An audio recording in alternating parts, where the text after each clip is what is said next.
Alors, je vais présenter Jacques Rougerie, d'abord. Voilà, bonjour. Vous êtes architecte des océans. Alors, architecte des océans, ce n'est pas forcément un métier qu'on connaît bien. Vous travaillez, on peut s'en douter peut-être, sur l'aménagement des littoraux, mais également vous travaillez sur des projets sous l'eau, assez étonnants, notamment le projet incroyable Sea Orbiter. Donc j'aimerais bien qu'on rentre directement dans le vif du sujet pour comprendre de quoi il s'agit. Au niveau du Sea Orbiter ou au niveau des océans? Non, en réalité, je suis architecte tout court, donc je construis aussi bien sur Terre, puisqu'on a fait un certain nombre de musées de la mer, comme Nausicaa, Boulogne-sur-Mer, Oceanopolis à Brest, la Cité de la mer à Cherbourg, parce que je suis passionné depuis toujours par les océans, fasciné, passionné, je rêve d'océans, et j'ai voulu... je suis tombé au bon endroit, au bon moment, dans la grande aventure Cousteau, les maisons sous-marines. Ça m'a fait rêver. Et puis Jules Verne, qui disait « Tout ce qu'un homme est capable d'imaginer, d'autres hommes seront capables de le réaliser ». Et donc j'ai voulu réaliser ces rêves de Jules Verne à travers ces habitats sous-marins qui ont abouti au projet Sea Orbiter, dont je pense on parlera tout à l'heure. Vous pouvez déjà nous le décrire, hein? Alors, Sea Orbiter, eh bien, on va lancer peut-être le film, puisqu'on m'a demandé de présenter le film. C'est un peu la synthèse entre des maisons sous-marines et un bateau qui s'appelait l'Aquaspace, avec lequel j'ai traversé l'Atlantique, qui avait la coque centrale transparente sur 22 mètres de long. Je crois qu'il y a le son. Imaginez un vaisseau d'argent, dérivant au gré des grands courants marins, au cœur des océans. À l'aube du XXIe siècle, une expédition unique au monde s'annonce, pour permettre un nouveau bond en avant dans l'exploration de la planète bleue. Sea Orbiter. Sa mission, explorer un océan encore largement méconnu pour mieux comprendre son fonctionnement et éduquer les hommes sur son rôle essentiel pour la planète. Grâce à son mode de navigation lente et à sa très grande autonomie, il permettra des séjours de longue durée pour de multiples familles d'explorateurs. Une observation sous-marine jour et nuit de l'inépuisable richesse des formes de vie marine, des accès subaquatiques permanents et faciles au monde sous-marin pour une parfaite symbiose avec l'univers aquatique. Tout cela fait de Sea Orbiter la première station océanique internationale nomade voguant au cœur du plus grand des écosystèmes terrestres, l'océan. Sentinelle dressée au sein des plus grands fleuves de la mer, Sea Orbiter accueillera un laboratoire scientifique permanent ainsi qu'une plateforme de communication unique en son genre qui donnera à son aventure exploratoire une dimension planétaire. À son bord, et pour la première fois au monde, un équipage de 18 personnes pourra vivre sous la mer 24 heures sur 24, avec une capacité de déployer un grand nombre d'engins d'investigation subaquatique, permettant à Sea Orbiter d'étendre son champ d'exploration vers le monde inconnu des abysses. Équipé de multiples capteurs, en lien avec les réseaux de satellites scientifiques, il conduira au renforcement de la connaissance de l'impact de l'océan sur l'atmosphère et le climat terrestre actuel. Effectués en Norvège, au Marine Tech, le plus grand laboratoire européen de simulation, tous les tests ont été concluants. Même une mer déchaînée ne trouble pas la stabilité de Sea Orbiter ni son fonctionnement. Porteur de l'esprit d'aventure qui habite l'humanité, Sea Orbiter a été conçu pour renforcer les nouveaux rapports entre l'homme et l'océan et pour servir de support à un vaste projet éducatif devant permettre aux futures générations de mieux répondre aux enjeux planétaires de demain. Car c'est de l'océan que naîtra le destin des civilisations à venir. Retenez cette phrase, elle est très importante. Très important, bravo, exactement. On peut applaudir ce beau projet qui ouvre notre session quand l'homme doit s'adapter à l'océan. Merci beaucoup pour cette première présentation. Je vais m'adresser à Sophie Panonacle. Bonjour. Bonjour. Vous êtes députée de la Gironde, vous êtes également présidente du bureau du CNML, le Conseil national mer et littoraux. Alors vous, à l'Assemblée nationale, vous avez mis en place une équipe d'une vingtaine de personnes appelée la Team Maritime. Est-ce que vous pouvez nous raconter sur quoi vous travaillez ? Bien sûr, je vais d'abord rapidement vous raconter l'histoire de cette team maritime qui va nous faire moins rêver que le formidable engin de Jacques, mais quand même. Donc j'ai souhaité créer ça suite à un travail qui était l'évaluation de la loi économie bleue, quand j'ai été élue en 2017. Et j'ai rencontré des acteurs du maritime passionnés et passionnants que j'ai souhaité continuer à accompagner donc, dans les années qui allaient venir, donc jusqu'à aujourd'hui, il y a encore quelques mois. Et devant l'ampleur du travail de cette filière maritime, je me suis dit que seul ça allait être compliqué, donc j'ai réussi à convaincre une vingtaine de députés à l'Assemblée nationale. Et ça n'a pas été chose simple pour vous dire que le maritime, on a encore un gros travail collectif pour arriver à convaincre de l'intérêt de cette filière pour notre pays et pour toutes les civilisations. Donc une vingtaine de députés de différentes commissions, extrêmement important pour nous, puisque moi je fais partie de la commission développement durable, aménagement du territoire, mais nous avons une commission économique, commission des finances, voilà, tout cela agrégé pour mener un travail de diverses manières. Nous avons les mercredis de la team à l'Assemblée nationale qui nous permet de recevoir des personnalités qui nous présentent leurs projets, qui nous parlent de leurs problématiques, que l'on peut aider par des interventions auprès des ministres, par des questions écrites par exemple, ou peut-être aussi par un travail de législateur, donc d'une proposition de loi. Ça peut nous arriver. J'ai lancé également le Tour de France du maritime parce que recevoir des acteurs à l'Assemblée nationale, c'est très agréable pour eux, bien souvent, pour nous aussi, bien évidemment, mais aller les rencontrer sur le terrain, il n'y a rien de mieux. Et je pense que justement le législateur a besoin de venir s'imprégner de ce qui se passe sur le terrain, de rencontrer ces acteurs, pas toujours le directeur ou la directrice, mais aussi les différentes personnes qui travaillent sur tel ou tel projet. Donc on a été un petit peu empêché par la crise sanitaire, mais en tout cas, ces relations sont importantes pour nous rendre compte de ce qui se passe et ensuite de faire remonter au niveau national. Donc vraiment, nous sommes le lien entre... Enfin, moi, j'ai souhaité qu'au niveau du maritime, nous soyons le lien entre ce territoire et le national. Et puis, pour vous dire qu'un parlementaire, il n'est pas là que pour proposer, voter ou évaluer des lois. Il est aussi là pour être ambassadeur d'une cause. Donc moi, j'ai choisi d'être ambassadrice de cette cause, du maritime. Et j'en suis très fière. On a encore beaucoup de travail. Et le peu que j'aurais pu apporter à l'Assemblée nationale, eh bien, écoutez, c'est toujours ça. Voilà. Merci beaucoup pour cette première explication. Je vois que vous regardiez votre voisin en disant que vous recevez un certain nombre d'acteurs. Donc je vais me tourner vers Simon Bernard. Simon Bernard, vous êtes déjà une figure emblématique de cette jeunesse qui déploie son énergie en faveur de la mer. Vous êtes président et cofondateur de Plastique Odyssée. Est-ce que vous pouvez nous expliquer quelles sont les activités de Plastique Odyssée ? Alors nous, on travaille sur la pollution plastique pour éviter que le plastique arrive dans l'océan. Donc on ne s'intéresse pas vraiment à la collecte du plastique en mer, mais plutôt à la manière de démocratiser le recyclage du plastique dans des pays qui aujourd'hui n'ont pas accès, en particulier en Afrique, en Amérique du Sud et en Asie, avec le challenge de se dire si on arrive à faire des technologies qui sont faciles à construire partout dans le monde, qui vont être diffusés sans brevet en open source, on va permettre à des entrepreneurs du monde entier de répliquer ces systèmes et donc de transformer les déchets plastiques pour en refaire une ressource. Ça peut être des matériaux de construction, ça peut être de l'énergie. Et tout ça pour faire en sorte que ces solutions soient connues dans le monde entier. On a un projet d'expédition maritime. On a acheté un navire de recherche scientifique il y a 2 ans qu'on a transformé intégralement. Donc c'est un bateau qui fait 40 mètres.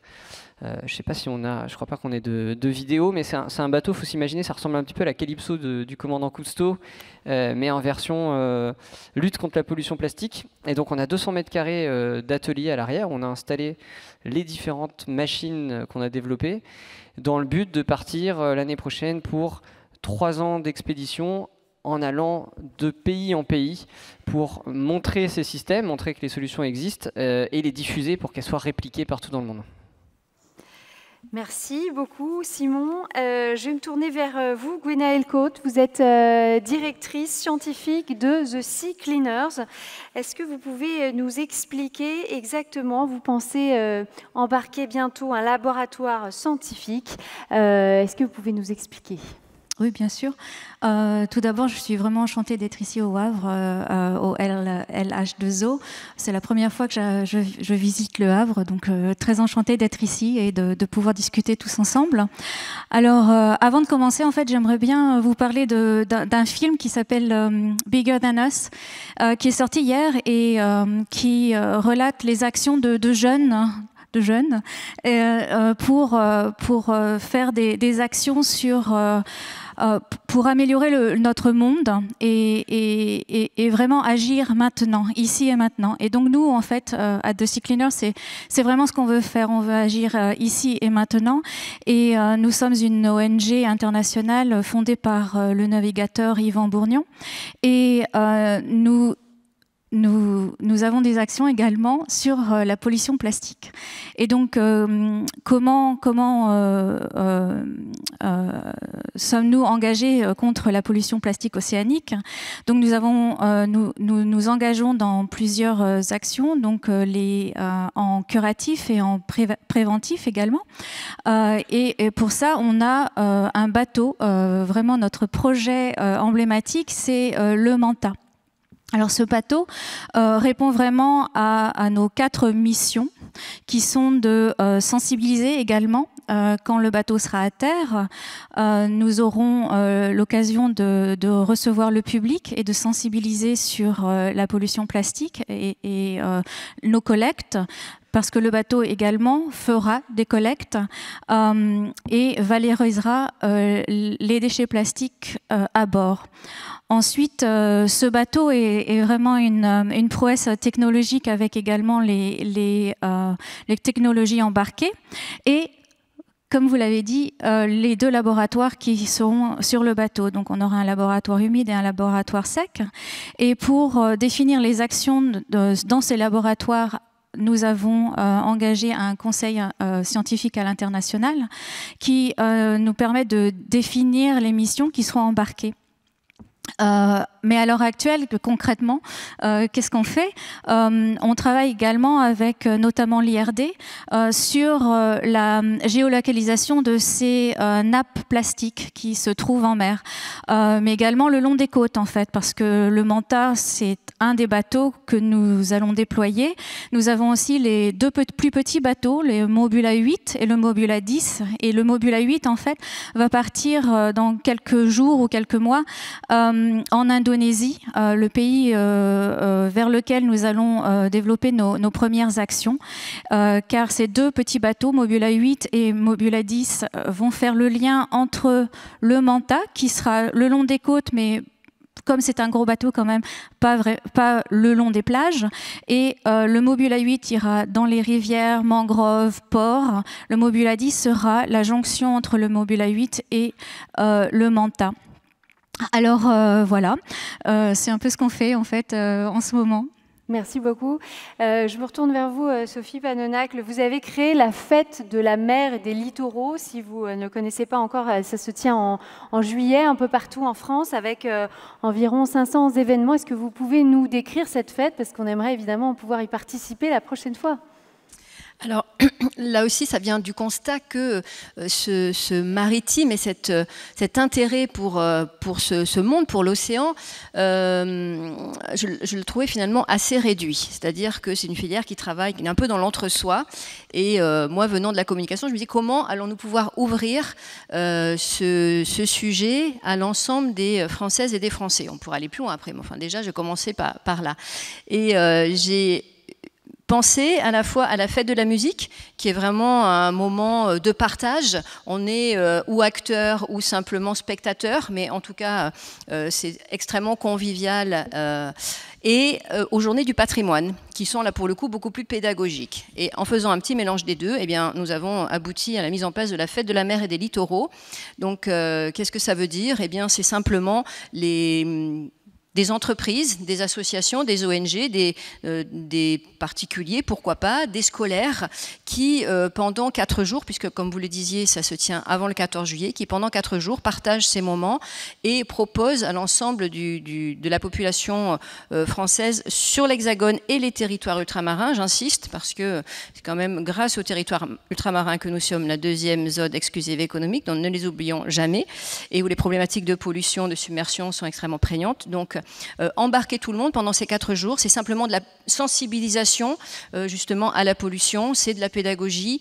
Nous avons le soutien et c'est là où je me dis que finalement ce milieu est assez remarquable pour ça, c'est que le soutien s'est fait au-delà de toute conviction politique, on va dire, puisqu'il y a bien sûr les ministères hein, de la mer, bien évidemment, de la transition écologique, des sports, puisque nous avons un thème qui sont les sports nautiques, également des outre-mer et de l'éducation nationale. Et puis nous avons l'ensemble des associations d'élus, quel que soit vraiment leur parti politique. Hein. Ça va bien au-delà. C'est comment, tous ensemble, on peut arriver à sensibiliser à une prise de conscience collective de l'intérêt de la protection de l'océan, de la recherche océanique, du développement de notre économie maritime aussi, qui est source de nombreux emplois. Donc voilà, cette fête de la mer, c'est juste un outil dont tout le monde peut se servir pour faire passer un message et pour convaincre encore plus et aller plus loin que la France redevienne un beau pays maritime.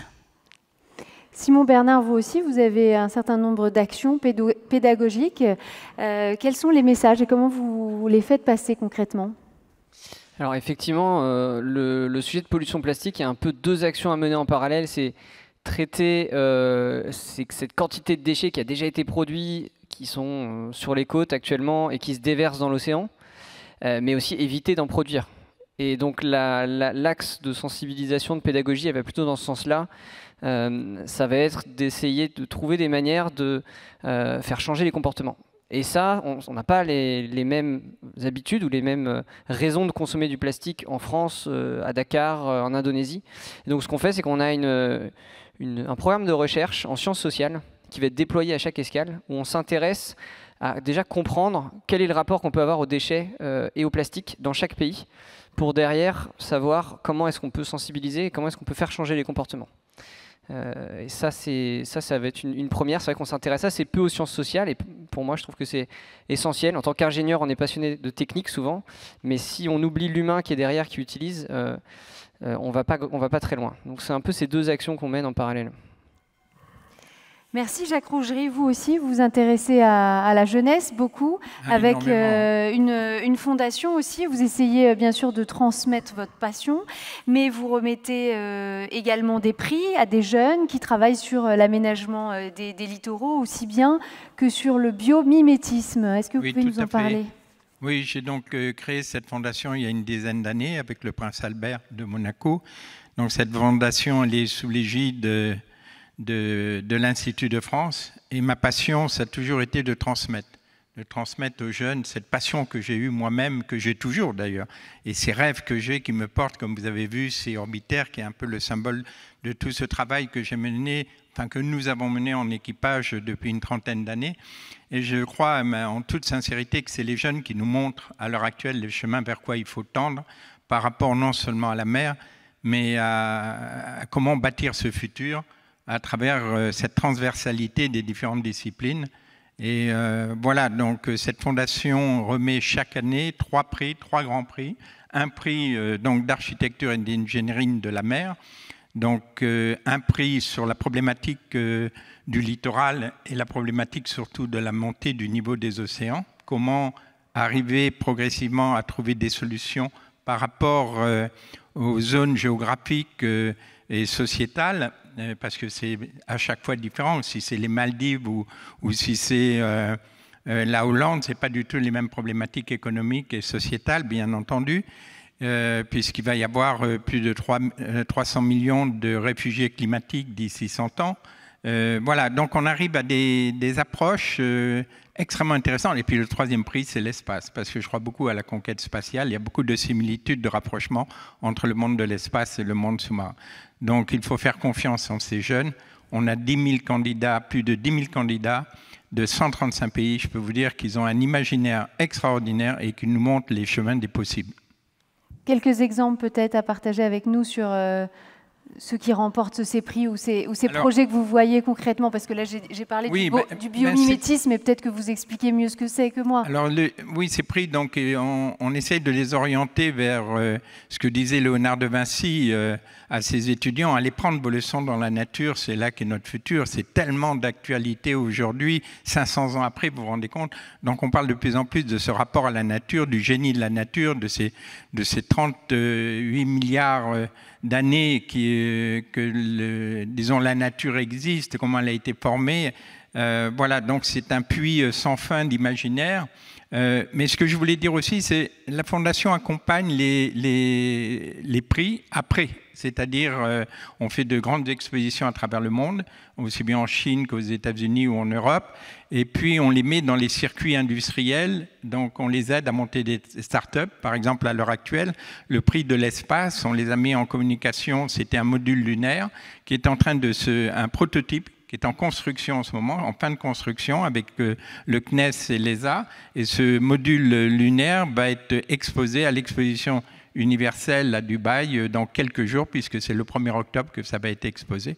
Voilà. Et le prix, par exemple, de la problématique de la montée du niveau des océans, sur le Bangladesh, sur les estuaires de Bangladesh, on les a accompagnés à aller au Bangladesh, on les a mis en relation avec l'UNESCO, et donc ça leur permet de poursuivre leurs études. Voilà, c'est les fondements de cette fondation. Merci beaucoup. Donc, à force de parler de cette jeunesse, je me tourne vers vous. Souraya, peut-être, qui avait une question à poser. Oui, alors moi, bonjour déjà. C'est une question assez personnelle sur votre parcours. Quand vous est venu ce déclic, on dit souvent que la conscience pour l'écologie et du coup aussi pour la protection des océans, elle vient progressivement, mais il y a vraiment un déclic qui se produit à un moment donné.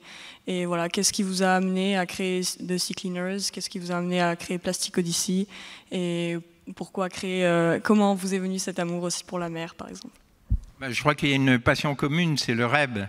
Et disons, moi j'aime bien dire que je suis un grand rêveur et rien me flatte plus si on me dit que avant, quand j'avais votre âge, ça me gênait un peu quand on disait que j'étais un rêveur parce que ça voulait dire un peu farfelu.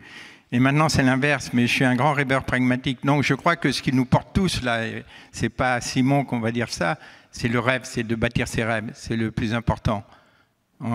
Ça donne un sens à la vie, croyez-moi, et il faut poursuivre ses rêves jusqu'au bout. Jolie leçon, Simon, qu'est-ce que vous en pensez?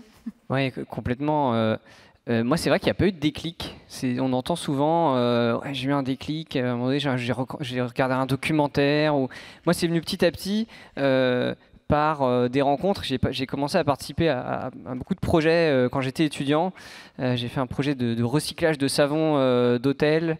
Ensuite, je me suis intéressé à la réduction du CO2 des bateaux.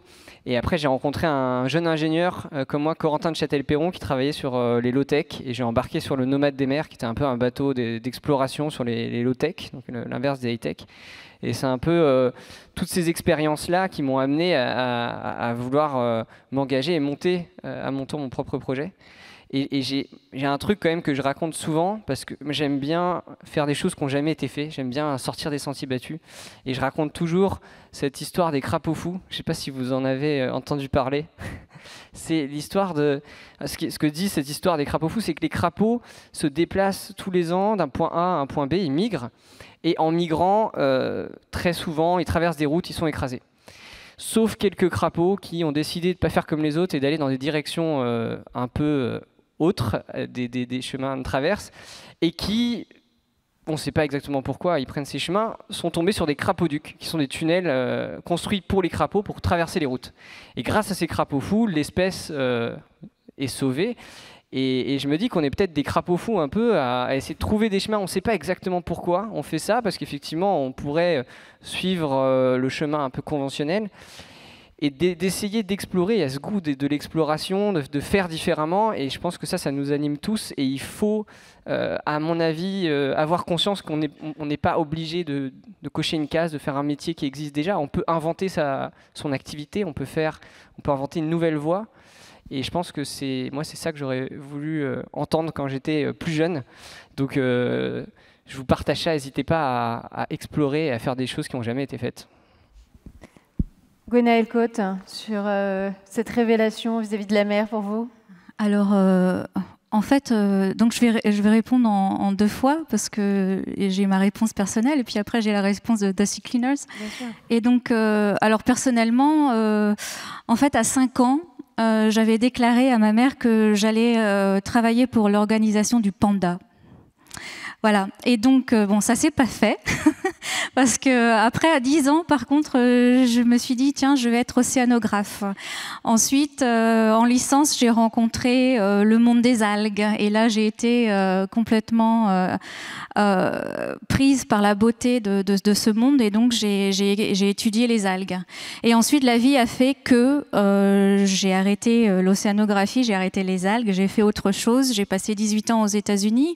Je suis rentrée là en décembre et j'ai rencontré The Sea Cleaners et ils m'ont embauchée comme leur directrice scientifique et là en fait c'est pas WWF mais c'est The Sea Cleaners. Enfin je travaille pour un organisme qui fait quelque chose contre la pollution et pour la biodiversité. Et donc, The Sea Cleaners, pourquoi? Et en fait, c'est grâce à Yvan Bourgnon qui, quand il était jeune, lui également, a fait le tour du monde avec ses parents. Et plusieurs années après, il a refait le tour du monde sur un catamaran inhabitable. Et donc, et là, il a vraiment rencontré le monde du plastique parce il se prenait le plastique dans la mer et donc il s'est dit non, c'est pas possible, il faut faire quelque chose et en fait Romain, mon collègue juste hier, me disait qu'il se rappellerait toujours du moment où Yvan lui a dit il faut inventer les camions poubelles des mers. Donc voilà, The Sea Cleaners, nous sommes les camions poubelles des mers, mais en Indonésie pour l'instant. Sophie Panonac, pour vous aussi, on disait inventer. Vous aussi, vous avez un peu inventé votre rôle, j'ai l'impression, en tant que députée. Je ne dirais pas que j'ai inventé mon rôle. Je le disais tout à l'heure, donc être en tant que législateur, pas que législateur, mais ambassadeur d'une cause, j'ai trouvé la mienne. Et puis, au départ, quand même, je suis résidente sur le bassin d'Arcachon, qui est un lieu merveilleux, donc sensible à sa protection, un territoire extrêmement fragile, hein, une mer semi-fermée, on peut l'appeler comme ça. Donc la prise de conscience, elle est bien depuis que j'y vis. Et je vois quand même petit à petit ce qui peut impacter ce territoire, donc ce qui me fait réagir. Et à partir du moment où j'ai été élue, que j'ai, comme je vous le disais tout à l'heure, rencontré ces acteurs du maritime passionnés et passionnants, ils m'ont un peu, ça a été contagieux, je veux dire, et je pense que en tant qu'élue, peut-être que ça s'arrêtera dans quelques mois, mais pendant ces 5 ans, j'aurais vraiment l'impression d'avoir, et plus qu'une impression, j'aurais agi pour la protection des océans, pour mettre ça en avant, pour essayer de mettre en valeur, non pas moi, mais l'ensemble des acteurs du maritime du mieux que j'aurais pu. Voilà. Et déjà, ce sera une réussite si j'ai réussi ce combat-là, en tout cas. En tout cas, vous êtes très engagé. Vous êtes aussi sur un autre combat avec le Conseil national mer et littoraux. Vous avez formé des groupes de réflexion autour de différentes thématiques. Alors, quelles sont-elles, ces thématiques ? Alors effectivement, un Conseil national de la mer et des littoraux qui permet au pouvoir public finalement de développer telle ou telle stratégie. On a mis en place 4 groupes qui sont les cétacés. Nous avions tout à l'heure un représentant de Sea Shepherd que j'ai rencontré, d'autres représentants de cette association. Donc cétacés, pas uniquement la capture accidentelle des cétacés, mais on parle bien de tout ce qui touche aux cétacés, c'est-à-dire les nuisances sonores qui impactent sur ces mammifères marins, des collisions également, enfin tous les problèmes qui peuvent aujourd'hui impacter les cétacés. Nous avons un groupe également pêche de loisirs. Ça peut faire sourire et pourtant c'est extrêmement important puisque nous parlons plus souvent de la pêche, mais la pêche de loisirs, on a besoin d'avoir cette veille de cette ressource également qui pourrait être impactée par la pêche de loisirs. Nous avons un groupe Europe dans le cadre de la prochaine présidence française à l'Union européenne. Donc nous allons faire des propositions à la ministre de la Mer et donc bien évidemment au président président de la République. Et nous avons un dernier groupe qui est le financement de l'érosion côtière. J'ai beaucoup travaillé depuis 4 ans sur ce sujet, qui est le recul du trait de côte ou l'érosion côtière. Nous avons adopté dans le dernier projet de loi climat et résilience un certain nombre d'outils à la disposition des collectivités locales. Aujourd'hui, il s'agit de trouver de l'argent pour aider ces collectivités locales, soit à relocaliser des biens et des personnes qui seraient relativement rapidement en danger, de renaturer également certains territoires. Voilà, donc ce Conseil national de la mer et des littoraux a ce rôle, faire des recommandations à la ministre de la Mer et donc au Premier ministre qui est lui-même président du CNML. Alors, puisqu'on est en train de parler de politique, je vais me tourner vers vous. Vous aviez une question également d'ordre politique sur ce sujet. Oui, effectivement. Bonjour mesdames, bonjour messieurs. On a beaucoup parlé d'innovation, on a beaucoup parlé d'environnementalisation, excusez-moi, de l'économie. Mais moi, je souhaitais vous poser une question. Quid de l'impact des gestes individuels, les fameux éco-gestes, et quid de l'impact de la régulation directement des États, les lois sur le plastique? Est-ce que vous pensez que l'innovation, la recherche, tout ça serait suffisant, ou vous pensez qu'il faut des gestes forts de la part de l'État ou des individus? Je vais peut-être répondre la première. Des gestes forts de la part de l'État. En tout cas, nous, depuis 4 ans, on a pris un grand nombre de mesures et on a voté un grand nombre de lois pour aller dans ce sens du réchauffement climatique, de la lutte contre le réchauffement climatique de manière générale. On ne parle pas là que d'océan. Ça, c'est une chose et je crois que c'est important. On peut aller encore plus loin, on peut aller encore plus vite. Et j'étais cette semaine, avec Valérie Masson-Delmotte, que nous auditionnions dans le cadre de la Commission développement durable sur la première partie du rapport du GIEC, qui nous alerte sur le danger qui est là. Hein. Aujourd'hui, c'est pas demain. Nous sommes maintenant impactés par ce réchauffement climatique. Bien sûr que nous pouvons encore aller plus loin et plus vite. Mais je crois que l'État, on va dire, je vais le comparer à un train, c'est la locomotive. Il faut que derrière, ça suive. Il faut que les industriels suivent et prennent les bonnes mesures. Il faut que nous, en tant que particuliers, nous ayons effectivement les bons gestes. C'est chacun dans son coin et c'est ce collectif qui fera que nous arriverons à lutter contre le réchauffement climatique. Il ne faut jamais dire, oui, mais le voisin, il peut faire ça. Puis moi, c'est juste dans mon coin. Si je ne trie pas mes déchets, ça n'aura pas... Non. Tous les gestes sont importants chez soi le matin en se levant, jusqu'effectivement aux décisions que nous pouvons prendre en tant que législateurs ou au niveau du gouvernement. Simon Bernard. Ouais, moi je crois on entend toujours dire oui, non, mais de toute manière, c'est l'État qui doit prendre des mesures, ou non, c'est le particulier, chacun doit faire sa part, c'est les entreprises. En fait, il n'y a pas une réponse. Tout le monde doit s'attaquer au problème et bosser ensemble. Et moi, c'est vrai que je suis assez partisan de l'approche... on va parler anglais, bottom-up, top-down. Ça veut dire que ça vient par le bas, parce qu'effectivement, l'État, c'est une locomotive, mais qui a une inertie quand même aussi. Ça prend du temps, tout prend du temps. C'est quand même complexe de passer une loi. Mais on voit derrière que ça peut avoir des répercussions énormes. Alors que des initiatives de terrain peuvent aller très vite. On le voit, hein, par l'engagement de la masse, on peut réussir à lever des montagnes. Et donc, en partant du terrain, de la jeunesse, de l'engagement, on peut faire remonter des problématiques et derrière faire bouger l'État qui va voter des lois.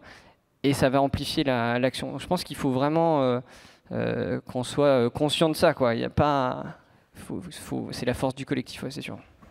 Jacques Rougerie, vous, ça fait des années que vous observez. Alors, est-ce que vous voyez les politiques bouger? Est-ce que ça va dans le bon sens? Est-ce que c'est encore trop lent? Qu'est-ce que vous en pensez? C'est indéniable que ça va dans le bon sens. Ce que vient de dire Simon, c'est exactement ça. Il faut partir du bas. Il faut vraiment que la jeunesse s'implique. Mais elle s'implique, on le voit bien à travers les actions actuelles. On l'a vu à l'UICN à Marseille. On a vu cet engouement, mais ce n'est pas suffisant, nous sommes d'accord. On est tellement sensible à ces grands enjeux liés aux océans et au littoral qu'on a envie que ça aille plus vite. Mais on voit quand même, moi je vois, la chance que j'ai, c'est l'âge que j'ai. Donc j'ai un parcours qui me permet de voir les changements. Et je peux vous dire que les changements sont quand même assez radicaux, pas suffisants, mais radicaux. J'ai eu la chance de parcourir pas mal de mers du monde, où j'ai vu des zones extraordinaires, d'une beauté incroyable, et j'ai vu des dégradations hallucinantes. Mais c'est vrai qu'avec les aires marines protégées, on voit qu'il y a un espoir. Si on protège, on peut y croire, il faut y croire. Il faut être passionné par ces grands enjeux. Donc il faut avoir l'audace d'y croire, et je crois à la jeunesse, je crois à l'éducation. C'est avant tout un problème d'éducation. Bien sûr que l'État doit accompagner, doit donner un souffle par rapport à ces grands enjeux, mais c'est la jeunesse qui peut emporter ce nouveau rapport entre l'homme et la nature, entre l'homme et l'océan? Justement, vous parliez de l'UICN et je vais parler de Harrison Ford à l'UICN qui nous a en fait rappelé c'est pas parce que une solution est imparfaite qu'il faut s'arrêter là, et parce qu'on n'a plus le luxe d'attendre en fait. Et donc c'est bien ça, c'est nous aujourd'hui, qu'est-ce qu'on fait pour lutter contre toutes les catastrophes en fait qui nous arrivent, et notamment pour nous, pour la pollution plastique. Par exemple, en Indonésie, le président a déclaré que d'ici à 2025, 30% des déchets seraient réduits et 70% des déchets marins de pollution plastique marine serait réduit. Donc pour ça, en fait, il a besoin de toute l'aide possible et imaginable. Donc nous, on arrive à point, en fait. Et donc, de mon côté, à The Sea Cleaner, c'est la recherche scientifique. C'est qu'est-ce qu'on peut apporter pour comprendre davantage ce fléau de pollution plastique, pour...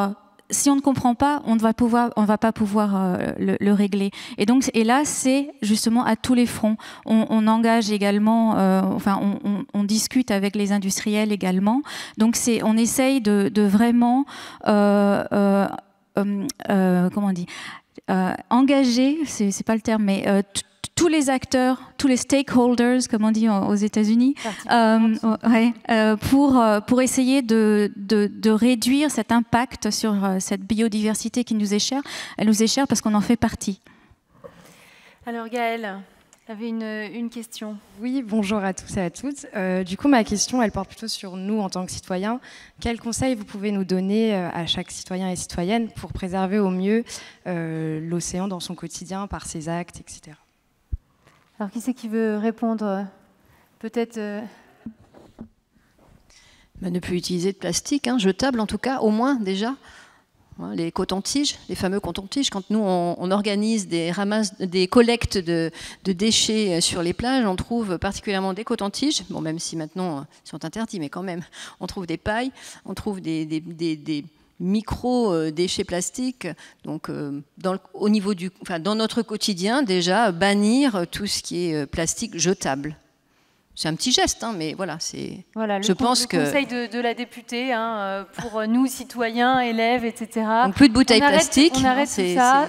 Plus de bouteilles plastiques, bien évidemment. Ouais. Effectivement, c'est des actions qui sont... C'est vrai que tout le monde a un peu en tête ces petits gestes qu'on peut faire, passer au shampoing solide, avoir sa gourde, etc.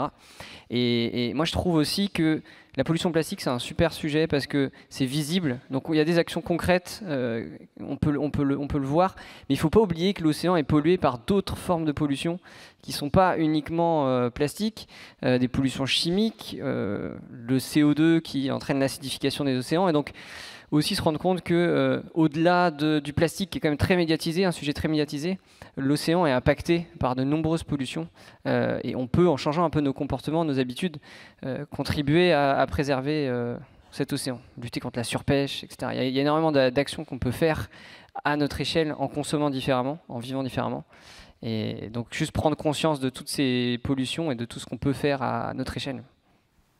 Gwenaëlle ? Par rapport à la consommation, quelque chose qu'on sans doute, enfin peut-être on oublie, c'est nos vêtements.